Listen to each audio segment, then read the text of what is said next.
کہ ہمیں کہیں سے بھی ریفرنس لینے کی ضرورت نہیں پڑے گی اگر ہم سیدھا آپ صلی اللہ علیہ وسلم کی حیات طیبہ اور سیرت مبارکہ اس سے گائیڈنس لینے کے عادی ہو جائیں۔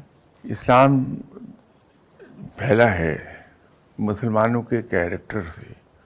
آپ صلی اللہ علیہ وسلم نے کسی کو بھی تعلیم دینے سے پہلے اس کو خود اپنی ذات پہ امپلیمنٹ کیا ہے، ایک پریکٹیکل مثال قائم کی، اس کے بعد کسی کو نصیحت کی ہے۔ آپ صلی اللہ علیہ وسلم کی ذات مبارکہ کو دیکھ کے لوگ مسلمان ہوتے تھے۔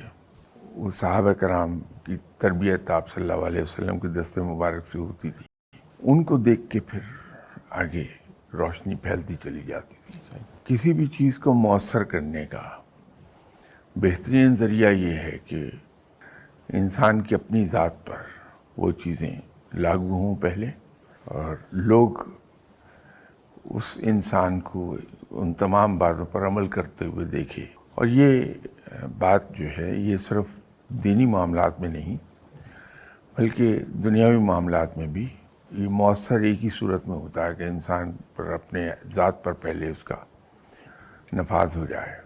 آفیسز میں ہم لوگ آفس آرڈر ایشو کرتے ہیں، اگر اسے آپ اپنی ذات پر پہلے امپلیمنٹ نہیں کریں گے سب سے پہلے تو یقین کیجیے کہ اسٹاف آپ کا کبھی بھی اس پر 100% عمل نہیں کرے گا۔ پاکستان میں جو چیزیں بگڑتی ہیں اس کی وجہ یہ ہے کہ ہم جو کچھ دوسروں کو کرنے کو کہتے ہیں اس کا اطلاق ہم پر نہیں ہوتا، ہم خود اس پر عمل پیرا نہیں ہو رہے ہوتے۔